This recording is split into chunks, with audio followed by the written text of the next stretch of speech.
With Nintendo Switch 2 releasing, at least the Direct, releasing within just a few days, everyone's talking about the games. It's gonna reveal the release date. It's gonna reveal the games.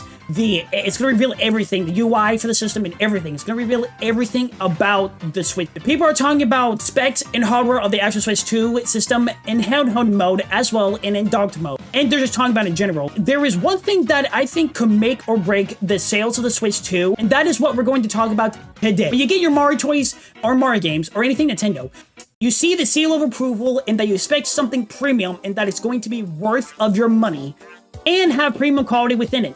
You know it's also that it's in, you also saw that in the past with all the games and the systems you bought from Nintendo 2. You also bought controllers for said consoles and all of them worked perfectly fine. Then you bought your Switch, and then 2 years later, you were not expecting what was about to happen. Imagine you're playing Mario Kart 8 and you're sweating on online mode and you've been in first place the whole race and you're within a couple of seconds within the goal line and you have a green shell or banana behind you and all is good in the world. Your dog is not barking or driving you nuts. Your cat isn't stepping on your keyboard when you're doing your homework that day. And then you just wanted to play some Mario Kart 8 and enjoy yourself and do something you know you're good at and enjoy yourself. Then all of a sudden your character turns left and quickly so you quickly turn right to recorrect the character itself so you can reach the goal within a set amount of time before everyone passes you. And your character keeps turning left. Then you lost your race and then you're in last place and all left wondering what the crap just happened. And then you think it's a system or game itself. Nope. That, my friends, is the Joy-Con drift. Do you remember what happened within the early years of the Switch's life that made everyone mad and had to spend a lot of money on and had to also buy it within a few times while also the games couldn't be played properly?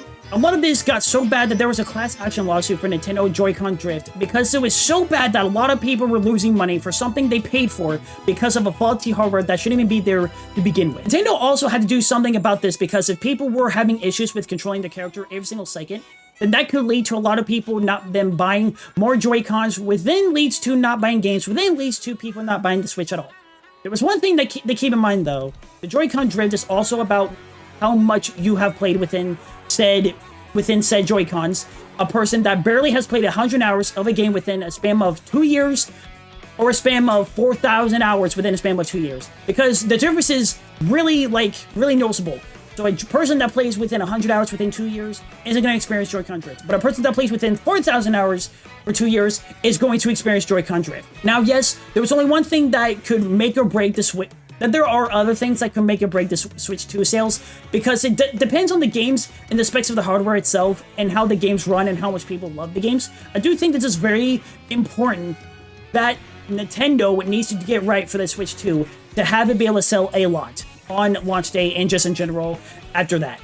Joy-Con drift made everyone mad. Their games can be played. Some of the people couldn't even play their games in handheld mode because of the Joy-Cons was also that they all that they had. They didn't have a Pro Controller and everything, and that they cost a lot of money and etc.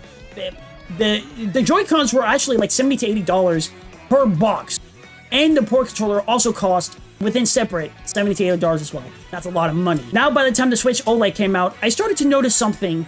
The Joy-Cons were working. Now, yes, it takes a couple of years or months to actually notice you have Joy-Con drift, but I think that this was different because what went from hundreds of thousands of people complaining about the Joy-Con drift, I started to notice that there were barely anybody complaining about the Joy-Con drift. Now, fast forward today, I don't hear anyone really complaining about the Joy-Con drift for the Switch. I really do think Nintendo could put more quality into recent Joy-Cons. Now, I do think that they have actually put more quality into the Joy-Cons, and they have sold a lot more of them because of that quality. Nintendo knows that if there is Joy-Con drift within the Switch 2 release date or later down the road compared to the Switch, I think they know that a lot of people will lose the trust in Nintendo of the quality they put into the hardware.